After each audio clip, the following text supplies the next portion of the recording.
Aquarian Music Witch, the podcast.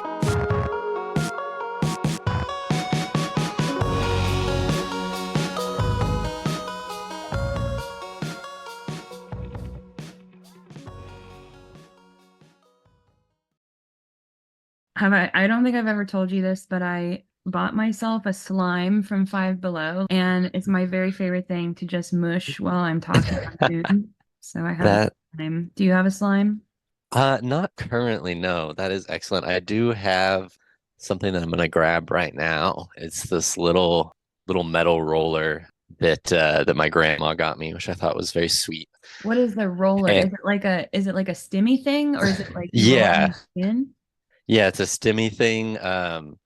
It's called an Ono ONO, and Oh, it's just like two little like metal columns that are in a little bracket together, so you can roll them both around in your hand, and it's just like a very, very smooth rolling motion that's really satisfying. So I like that one a lot. I'm gonna Google it because I've never heard of that. Oh no. It reminds me of that. Oh no.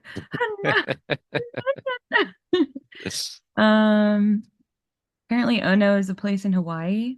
Oh, well, who knows? Maybe that's where they make them. Maybe so. Oh no, roller. Okay, now I see. Okay, so it's like a hand thing. That's kind of cool. Yeah, everybody needs a good stimmy toy. hmm But slimes are a good one. I love them. I get particular about how dirty they get. Yeah, they do get dirty, and I always feel like I have compulsion to like wash my hands before I play with it. And also, I hmm kind of think I might go with Kathy later to to that shopping center with the Five Below and pick up honestly a new slime. I actually hmm have that thing where I feel guilty saying that in front of my current slime because it might feel bad. But Yeah. I do want to. It's my current slime was like, and I actually got it for really cheap. It was like $2 at Five Below, and it's like a fairy themed slime, and it's really pretty. It has like pretty iridescent little moons and stuff in it, and a little like bead. And but it's sort of slowly turned from like clearish blue to clearish bluish yellow in the last like month. So Yeah. I think it might be kind of time to look again. Yeah, it's the life cycle of a slime. The life cycle of a slime. Plus, it's a little bit like it definitely still slimes. Like I can definitely still move it around, but it's not quite as like it's not quite the same. It's a little bit more air dried of a texture than it was when I first got it, although it's surprisingly still pretty malleable. Mm. But I also like it because you have to constantly move. It's kind of like quicksand. Like if you smack it, it's like a solid object, but if you let it slowly kind of just sit on your hand or something, it eventually drips off. And like, Yeah. so I like that you kind of have to always t move it. I should have brought a slime to school when I went to school. Um, I brought so many toys to school when I was growing up, like to the point where that was my reputation in grade school was that my lunchbox would have like no food in it and just be filled with toys. People were probably so jealous. Well, I would let them all play with them, so they Aw, of didn't they didn't have a reason to get too jealous. course you would. Which was never a good idea because then everyone broke and lost my stuff, but I Aw, couldn't help it. that's so relatable. It's really unfortunate. Oh my gosh. Who was packing your lunches? Was it your mom? Yeah, yeah. My mom, I would pack the toys, but Is it? yeah, I would. I had a good sized little lunchbox. And I think I've just always been good at packing things. People are always surprised at how much shit I have in my pockets. That's like I used to have. Now I don't go out of my house enough anymore, so my whole like routine of leaving my house is different, and I don't really have like a standard bag that I leave my house with, but there was a whole time of many, many years where I would go out and have like either a bag, like a shoulder bag I did, like a messenger bag a lot, or I would do a purse and a wallet and whatever. And I was very much known as being the person who could just like, it was like a Hermione infinite bag where I could just pull out literally anything, just infinite. Yeah, because I mostly because I was very disorganized and I would have the same bag every day and dump shit in there. But Yeah, that's very relatable. I did play into it one time because people were already saying that it was my bag was like a TARDIS. It was bigger on the inside. And So I had a pair of jeans that I cut the bottom of the pocket out of so that Mhm. I could put like really long things in my Like, pocket that like and just have them go all the way down the leg of my pants and then just be like a magician just pulling a rod out of my pocket. this is sort of tangential, but there's this whole video that my roommates made of me in college because I would also use my cleavage for a pocket. And there was like a surprising amount of stuff that fit into my cleavage. And so at one point, it was like a joke, and I had basically taken a minute before the recording started and like put as many things into my cleavage as I possibly could. And then the video is just me like pulling out all these objects from my cleavage pocket for like it was like a 15 different random household objects, just like that. I'm sure that exists somewhere on Facebook to this day. Anyway, all right. Totally beside the point. Um, Mhm. we're gonna talk about uh you this and Ooh. yeah, but I don't think that we've been talking a lot recently, you and I don't think that we've really gotten into you've told me bits and pieces of your kind of story of your whatever you might call spiritual awakening, but I don't think I've heard the whole thing like as a chronologically laid out situation. So I don't know if that's a good place to start if you feel comfortable talking about it, but of course I'm curious. Well, I'll do my best 'cause I love to talk about it, but I think chronologically laid out stories are not my strong suit. Okay. Um, Well, let's start like where were you born? where was I born? I was born outside of Austin in a little area called Spicewood, and grew up kind of all over Texas, between the hill country and the deserts in West Texas, and so that's really starting at the beginning. It doesn't get Mhm. much more chronological than that. Okay. And you were with But and your parents kind of both have interesting backgrounds in terms of religion and spirituality, it sounds like to me. yeah, I grew up around a kind of hodgepodge of beliefs and practices. Most of my family is Christian, but they in my immediate family at least just kind of take and leave the parts that they like. So there's a lot of love and light in Jesus, but not a lot of hellfire and brimstone. So I got a very particular kind of angle of Christianity growing up, and then had to learn the hard way through, meeting other kids at school and whatnot, that was not the picture of Christianity that everyone was getting. Were you talking about And that with your friends in school like pretty early on, or when was that kind of dawning on you? yeah, I think so. I think I always liked to talk about God because it just seemed like one of the most interesting things. Yeah. I actually was always kind of perplexed, I think, with how little anyone else wanted to talk about it. I was Yeah, like, if this is same. this thing that this just kind of stunning, crazy belief that we all have that is so central to the way that we conceptualize the world, and yet it's almost impolite to talk about in most circles. Yeah. And I think that like socially that led me to sort of a kind of atheist leaning agnosticism for a lot of growing up, where I just kind of started feeling like, well, no one seems to really like actually care that much or want to talk about this all that much. So maybe it's just not really that important. I shouldn't worry about it. And that was kind of my attitude a lot of growing up, that I was really fascinated with the idea of God and religion and spirituality, but that there just didn't really seem like a lot of room for it in most of my life.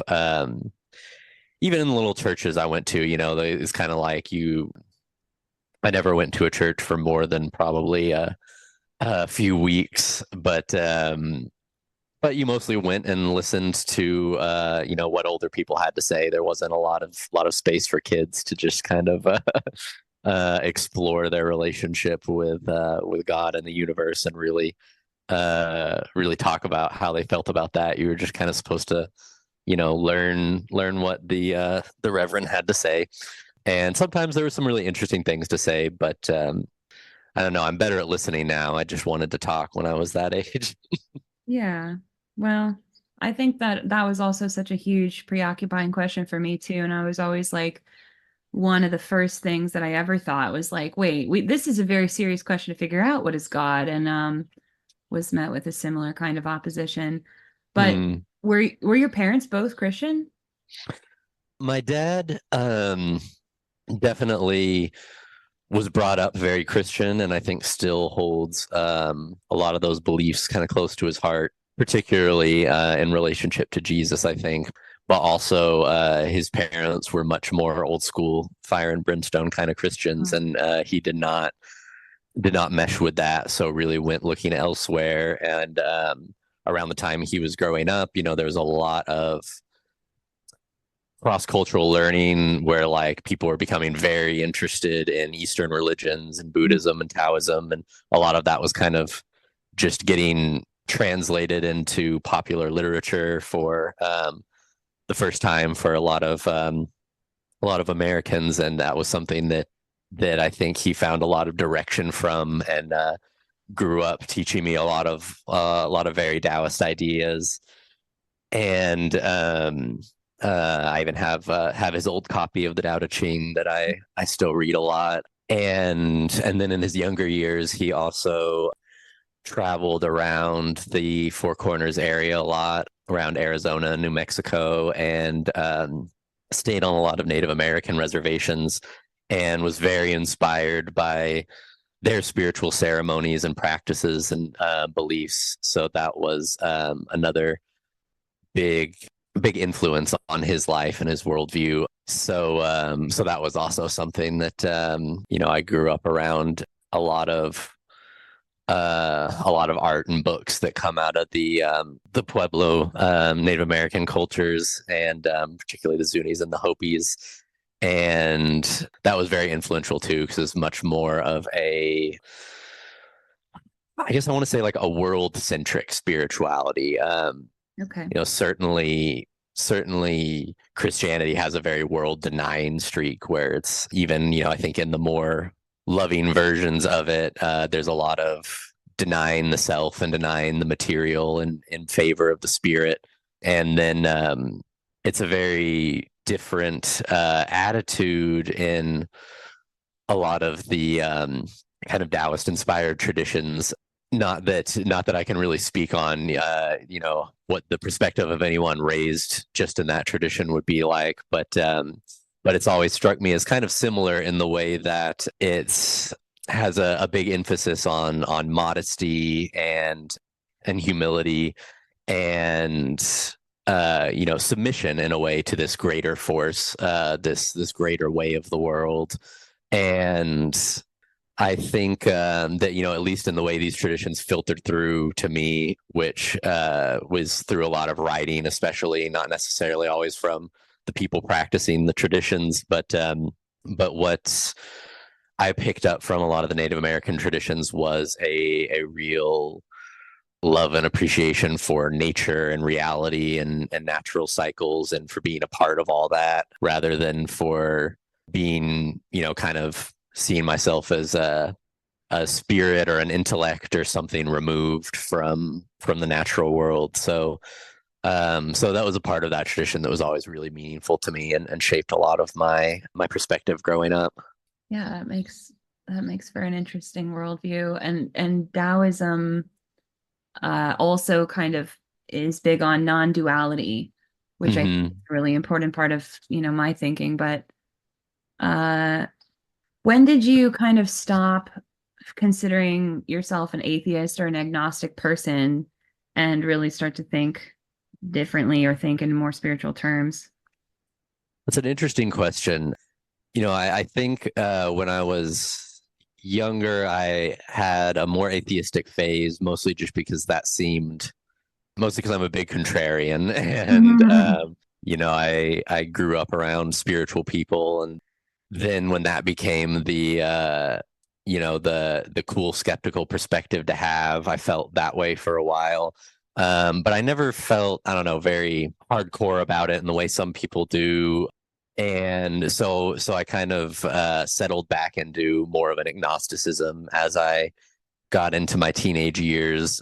because I really just didn't feel like I didn't feel like those were knowable things, and that like any position that claimed to know something one way or another felt a little untenable to me. So I just wanted to kind of admit my lack of understanding of what the greater patterns of the universe were, and leave that to people who dedicate more of their lives to it.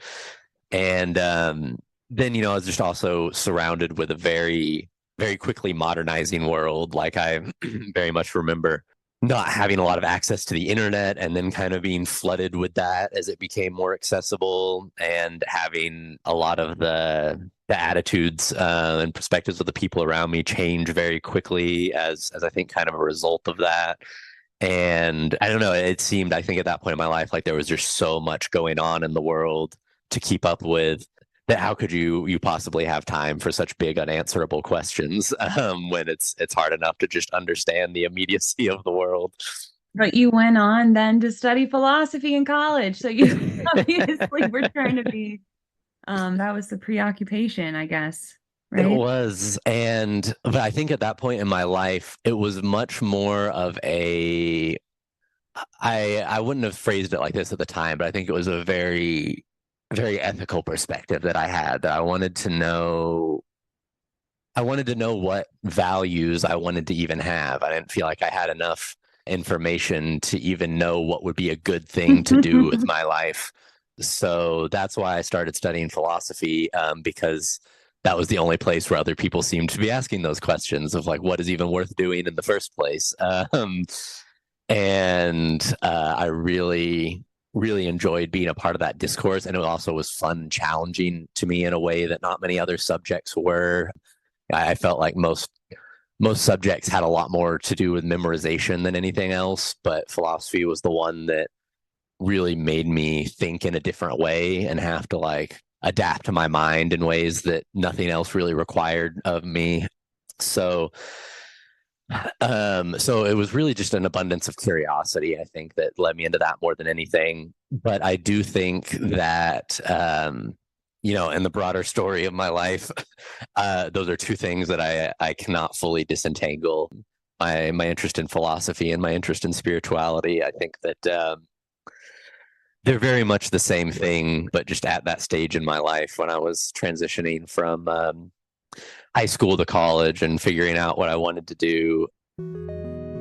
Aquarian Music Witch, the podcast, is made possible by listeners like you. To support this project, you can contribute directly through our Ko-fi page at ko-fi.com/Aquarian Music Witch, or consider subscribing to our Supercast page. With the AMW Supercast Content Access Pass, you'll gain access to a vault of exclusive content and other cosmic perks starting at just $5 a month. Now, back to the show.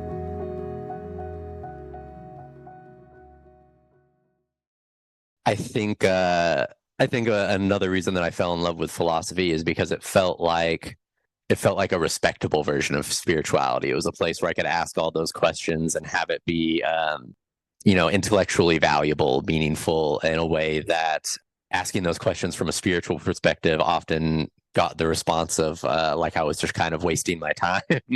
When I did it in philosophy, I was very intelligent and a deep thinker, but when I did it in spirituality, I was just like a little kooky and no one really knew what I was talking about.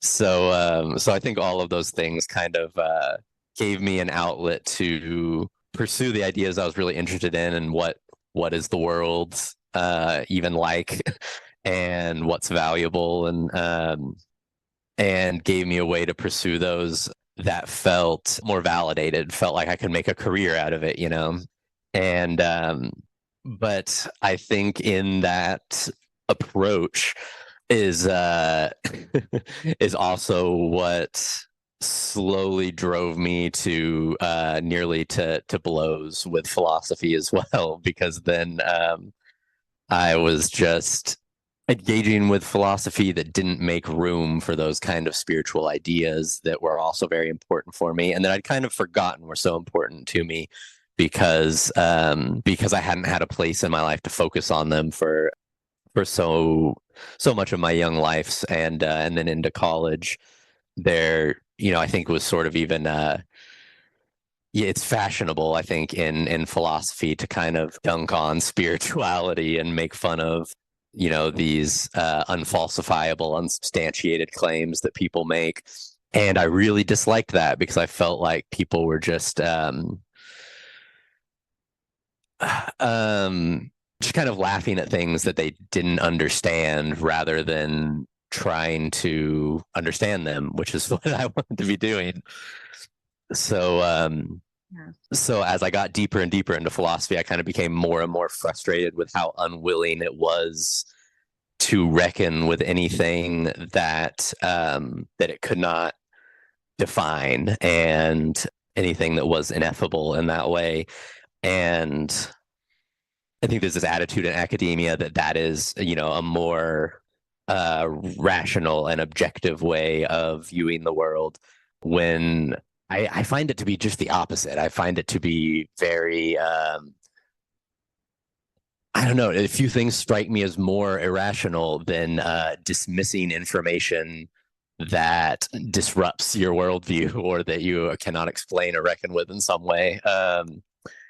And that was something that I don't think I knew how to articulate very well at the time. But yeah, I spent most of my undergrad career in philosophy just really, really putting myself at odds with my professors as I was trying to constantly explore these ideas that didn't really fit within the frameworks of kind of the Western rational tradition. And then I think when I it wasn't until I finally graduated and got out of that world that I was able to cultivate a space that really made room for more of those perspectives. But I don't know. I've been rambling on for a minute now. That's the point. I would feel that same way where I'm like, I've been talking too much, and then it's like, well, I'm making a podcast, so that makes sense. Mhm. But I think, yeah, philosophy, much like music theory, is kind of too often a white man's game, and part of that game is about pretending at objectivity, I think. And so Mhm. it's a good place to at least begin to ask some of those questions, but you do encounter these weird sticking points that I think have to do with maybe anxiety, and have to do with I mean, the anxiety of keeping a career. Like, if you've built your whole career on this idea, whatever your philosophy position is, then it's not just an intellectual challenge as much as people are pretending that it's this kind of like spacey, otherworldly thing. Everything's connected to our, our real lives and practical situations. And so I think people get very, very defensive about going too far outside of that bubble in Mhm. different fields of academia. And it's unfortunate, because you could discover so much more if there was the kind of freedom that students are promised, I think. But yeah, what were maybe you mentioned like something being unfalsifiable. What are maybe some philosophical ideas that you encountered that you thought were valuable or helpful to you, or maybe what were some that you thought were particularly unhelpful? Well, whenever you say particularly unhelpful, the first thing that comes to my mind is mind-body dualism. And that's funny because I don't think it's necessarily something that a lot of people hold up as necessarily true in a fundamental way, but it influences so much of the kind of thinking within the Western philosophical canon that I think it just really slips into a lot of people's assumptions without always being examined. And Can you give like a basic definition of mind body dualism? yeah, the idea that that the mental and the physical world are two separate realms that perhaps interact in some ways, but are also categorically different in some ways. And probably the grandfather of this idea, even though I think it's existed in various forms, probably for most of human history, was Descartes. And he even makes an argument, I believe, in his meditations that perhaps the mind and the physical realm are so completely separate that they don't actually influence each other in any way, but that God just set them up so perfectly at the beginning of time that the mental world and the physical world are just kind of flowing in parallel, basically, in ways that look as if they're influencing each other, but they're both completely distinct. And I've had arguments with people about whether or not, that was just an idea, or if it was something that Descartes was genuinely trying to argue. But regardless, I think it's something that a lot of people kind of took to heart. And that's why Hume became another one of my favorite philosophers, because he talks a lot about the limitations of logic and reason, and how our moral judgment comes from emotion. It comes from our sentimental evaluation of the world, what we like and what we don't like. And that, we can take those emotions and then reason about them. And that might give us some insight into our feelings or into how best to achieve the ends of our feelings. But that ultimately the ends of good and bad, right and wrong, are always going to be decided by emotion rather than reason, which I think are also often separated along those lines. Emotion is considered kind of more of a bodily process, and reason is considered an activity of the mind, when in reality the two are completely intertwined in a way that you could never really separate fully rational thinking from emotional reaction. And because it's all happening in the same place, it's the same nervous system and transmitters that are carrying all that information all the time. And again, it is that sort of playing at objectivity, I think, that really motivates a lot of that. I'll go as far as to say kind of fetishization of pure reason, of the idea that there's this just kind of Platonic realm of thought beyond any bias or emotion or human experience through which we can really know the world. And when I spin off in these directions, I always want to come back to the fact that, like, I am not an opponent of logic or rational thought. I love reason, and I think that all of those realms of intellectual thought are among the most brilliant and beautiful and useful innovations in human history. But that they, for all that, are still tools that, you kind of have to pick up and put down when they're useful, rather than necessarily eternal truths about the way the world is. Yeah, that makes perfect sense. Well, that was my negative answer of what I didn't like about philosophy. Do you have favorite philosophers you want to talk about more? Yeah, this is I think probably a lesser known philosopher. It was actually a contemporary. I believe he was in my philosophy department at the time that I was studying this paper, but I never met him. His name was Galen Strawson. And he wrote a paper about panpsychism that I absolutely loved. And I was thinking of it because of this idea of unfalsifiable ideas, and that is something that, proponents of reason tend to dismiss. But I think that it really belies, how much bias there is in purported objectivity, because the main argument that I loved in this paper about panpsychism was that claiming that things that aren't human don't have internal subjective experiences is an unfalsifiable claim, that there's no way to confirm or deny the subjective experience of anything other than yourself. And we can kind of like create benchmarks of what we think constitutes a sign that something is having a internal experience, but that ultimately we really just rely on self-reporting for that. If you claim to have a subjective experience, then at least I'm of the opinion that we should believe you. Although that might not be universal. Yeah, even if you're an AI? Well, that's an interesting question. And I'll take it another direction first, which is that you can take that example in the opposite direction and say, well, what if you're a baby? Does a baby not have a subjective internal experience because it cannot attest to its own experience? And then we talk about pecan for 4 hours. Precisely. And I would love to get into that, but maybe another episode. Yeah, but the overarching idea of the paper was that we don't really know what constitutes subjective experience, that it is not necessarily equivalent to any individual cognitive function. We seem to think that it has a lot to do with the nervous system, but in a lot of ways, the nervous system is just kind of mirroring information that it receives. And that, they call it like the hard problem of consciousness has been a problem throughout philosophy for a long time, where no one seems to be able to really give a comprehensive account of what consciousness is, what creates subjective experience, and that in this worldview that consciousness is not fundamental, which is sort of the, I think, more prevalent materialist perspective that the world is made out of dead inert matter, then you have to make the argument that at some level of complexity, this magical thing called consciousness emerges out of all of the inert matter.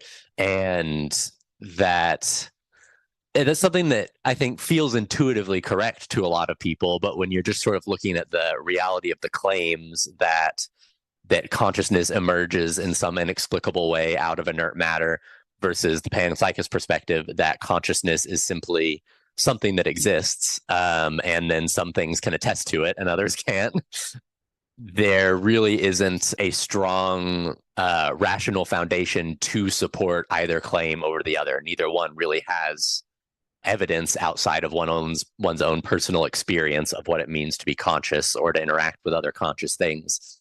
And so that was an incredibly meaningful paper to me because it really put in perspective how much of what I was being taught was true about the world was also just kind of hiding these unfalsifiable assumptions about the way things are that may seem intuitive at first glance, but are really usually motivated in one way or another. Like the materialist, I think materialism is kind of a motivated perspective because it's easier to interact with the world and to exploit the world if you don't believe that anything but you has a subjective experience. But if you see the world as a wholly conscious living organism in itself, that then it really changes the entire way that you have to engage with it. Just I want to say on a moral level, but it's not as if you're obligated to change your behavior. I think most people would just want to. I think just naturally seeing the world as alive affects the way that you want to interact with it. Definitely. And so in a lot of ways, I think that paper in particular was kind of a pivot point of mine where I started opening back up to things that for years, people have been telling me were kind of crazy or not rational positions to hold, when in reality, they were just unpopular positions to hold that weren't really any more or less rational than anything else. Amazing. I'm glad that you have that perspective of digging so deep. I got a minor in philosophy, so those were always interesting questions to me too. But I guess, did you have like a particular moment that you would consider a moment of spiritual awakening? Did you have multiple of those, or do you feel like you were just kind of aware to some degree throughout your life? That's a great question. I definitely have a handful of moments that stick out in my life, and I've always kind of gone back and forth on the way I feel about the terminology of spiritual awakening, because there's like political connotations at this point too. Yeah. And in a lot of ways, I feel like I think one of the things I dislike about it is the sort of almost grandiosity that it evokes, as if all the sheeple of the world are just moving through asleep, and then a select few of us have pierced the veil and gained true wakefulness. When you asked if also it was something I've always felt, and I think that's like closer to the truth. I think that what I consider spiritual awakeness is something that we are all absolutely born with, and then I think kind of have bullied out of us as we grow up, because because I don't think I don't think we live in a culture that really encourages you to be curious about those sorts of things or explore them for yourself. That we have a tendency rather to try to enforce what we believe is the proper beliefs, proper attitudes. And I think that even if those do, share something of spiritual truth, that they're always going to be kind of inert if you don't discover them for yourselves. Like someone can tell you that we're all one, every day for the rest of your life. And it's never going to mean anything until you actually feel that for yourself. And so I think that even sometimes, like with my family, for example, that I think tried to teach me a lot of really valuable spiritual lessons that I just kind of heard them as dogma growing up, because they weren't things that I had the frameworks to really understand. And then as I, grew up and was trying to fit in more to the world, I just, came to a point where it was easier to just sort of accept some of that dogma so that I could, move on with other parts of my life than to remain constantly curious and questioning and exploring and trying to discover those things for myself. Because that's something that was, often looked on as kind of odd. And I think I was really lucky to have a family that was as accepting of that kind of exploration as they were. But even with that, just moving through the world, no one likes to be the outsider all that much. We all want to be accepted in our circles. So it's really easy to just kind of shut down those parts of yourself that are kind of pushing against the grain. That's so interesting because I'm thinking you said the Aquarius, and I feel like that's a very common thing for Aquarius is to kind of go through an early life and then have to grow into that. Like, I don't think any of us wants to be an outsider, certainly, but there's a lot about us that stands out. And I think there's something about having to like become comfortable in our own skin. That's that I've definitely experienced myself, and just kind of like, it's like a long journey up to the point of just being like, yeah, I am whoever I am. And it seems like you're on that. So I'm glad for you because you're a really cool person. Well, thank you. I appreciate that. But I will share my particular experiences of awakening too. That I think that it's funny. I think the two experiences that felt most like what people describe as a spiritual awakening felt that way more as a symptom of how much I was falling asleep at that time of my life than of any great insight that I had. And a lot of it was through that process of, trying to fit in academia and trying to mold my thoughts and beliefs after this tradition of thought that I didn't necessarily agree with, but was just being presented to me as just the most valuable, well-respected tradition of thought within this canon that I was being taught.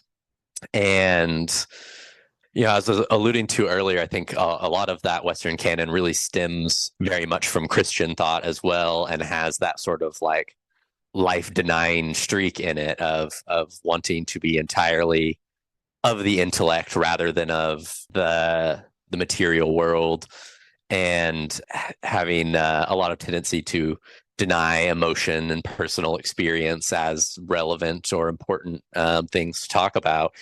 And so I think as I was throwing myself into that and trying to learn how to be a part of that world, I was also just very depressed because I was very cut off from my own personal experience. I didn't really see it as something that was valuable or important. Like the only thing that was important was how smarty pants can I make my thoughts look so that I really impress all of my professors. And I was very good at that game. My pants look very smart. Very smart. But it wasn't. I didn't feel good about it. I was very anxious and depressed and just kind of cut off from myself. And then early on in my college experience, I had my first big encounter with hallucinogens, doing mushrooms. And I've thought a lot about that experience throughout my life. And I think that really what that gave me was just that for probably the first time in my young adult life, I stopped thinking for a minute, and it was life-changing. I was like, what is this? What is this magic where I just sit here and feel okay and am not constantly consumed by trying to understand the entire world? And that was something that I was both deeply intrigued and kind of terrified of, because it was something that I didn't know how to explain in any way. But it felt so good to just not be in that kind of like anxiously grasping mindset that I'd gotten so used to. But I was really scared that it was just because I'd taken this drug, and that's, that was the only thing that was making me happy, and that it wasn't something that I would be able to recreate or discover outside of that. So I really avoided doing any other strong hallucinogens for a couple years after that, and got back into a lot of spiritual literature then too. But at the time, I really wasn't connecting with the spiritual aspects of it. I was trying to dissect it all like a philosopher. I was like, there's some hidden truth in all of this that I've just gotten a taste of, and if I just think hard enough about it, then I maybe can connect all the dots and figure out how to find that place again, just within my own mind. Because clearly it's something that people do, but people dedicate their lives to, meditating and praying and yoga and whatever tradition kind of brings their mind to that place. And I did that for, a couple years, and felt like I was so close to figuring something out, but it really was just that experiential component that I was missing. I could think about it all I wanted, but none of that was actually getting me much closer to feeling any differently. And then I finally gave in a couple years later, and did acid for the first time. And and then I just immediately was back there again, and was like, okay, well, you've won hallucinogens. You seem to have some magical power to make me feel connected in the world in a way that I don't know how to achieve anywhere else. But that was really a transformative experience to me too, because I think finally convinced me that what I was looking for was not something I would ever be able to describe in words. Even just thinking about it makes the words difficult. And that was both like a very liberating and a very terrifying experience, because, I guess you could say that understanding things, being able to explain them, is, a form of control, a way of understanding and predicting the world. So admitting that I couldn't describe this was admitting that I couldn't control it in any way. I couldn't make it happen through sheer force of intellect like I'd been trying to. I just had to kind of be grateful for it while it was there. And I think that breakthrough led me to like a really short-lived and beautiful place in which I felt more connected with the world than I ever had before. And that was the quintessential like spiritual awakening experience, where I just felt surrounded by magic, and all the little coincidences of life just started,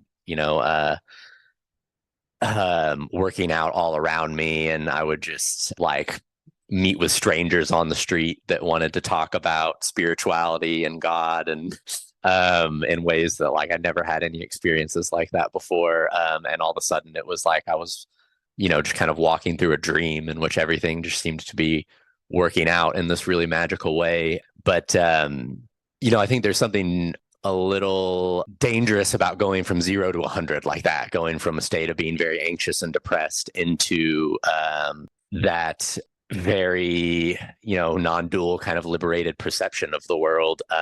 Because as good as it felt, it also made me just absolutely terrified to go back to what my life felt like before. And so I really wanted to hang on to it. And most of the places that I had to go at that point in my life weren't super welcoming of it. And that, academia was a big one of them. Like I started trying to bring those ideas and those experiences into my discussions and into my writing. And that was the kind of thing that was not received very well, because I was starting to talk about unfalsifiable ideas that weren't supported by Plato or Descartes or some other big big philosophy daddy that you can say whatever you want as long as you can cite them. But when you start trying to cite your own personal experience or something along those lines in an academic setting, then I think it's not only not taken very seriously, but taken kind of hostilely. It's kind of a threat to jobs. There's so yeah. much defensiveness. Absolutely. Same, very highly relatable to me. Yeah. And I'm very grateful to people I had in my life. They certainly didn't know what was going on with me or how to deal with it. But I think that they really tried to be receptive towards it. But it was a very jarring experience where like this thing that felt so meaningful to me seemed to be at best nonsense and at worst insanity to most of the people that I would wanted to share it with. And so that kind of led to me becoming really like shut down throughout the last couple of years of my undergrad degree. And it wasn't really until after I got out of that environment and started just reading whatever I liked and discovering the vast swaths of philosophy and all kinds of different realms of intellectual and spiritual thinking that were just completely neglected in an undergrad degree, that I started learning how to actually integrate those kind of spiritual experiences of reality in with all of the intellectual frameworks that I picked up over the years. And so even though I had that awakening experience as I was going through college, I don't think it was until afterwards that I actually started walking my own path in that way and kind of developing my own practice and relationship with spirituality.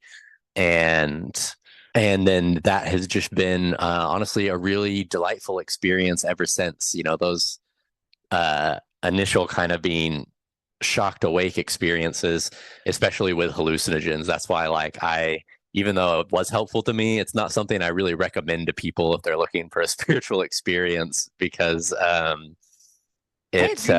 agree. It can be kind of dangerous in a way to do that. Or like, I similarly think about people who talk about Kundalini awakening and how sometimes those things can be in a way forced. Like you can be forced into the stratosphere on some of those things, but if you're not really prepared for it, then when you get there, you don't know what to do with that, and then that can be really dangerous. But if you have a community around you, and if you have prepared for it over time by kind of unpacking yourself so that your ego doesn't become some sort of dangerous thing, I think that's a possible way to get there as well. And I think it's I guess better seems weird to say when everybody's absolutely on their own kind of path with all this, but I agree with you. Like it's not what I would tell someone should be their plan A for kind of accessing that space, is to just, to just do, even though like I like also no judgment if that's your path. And that's also something,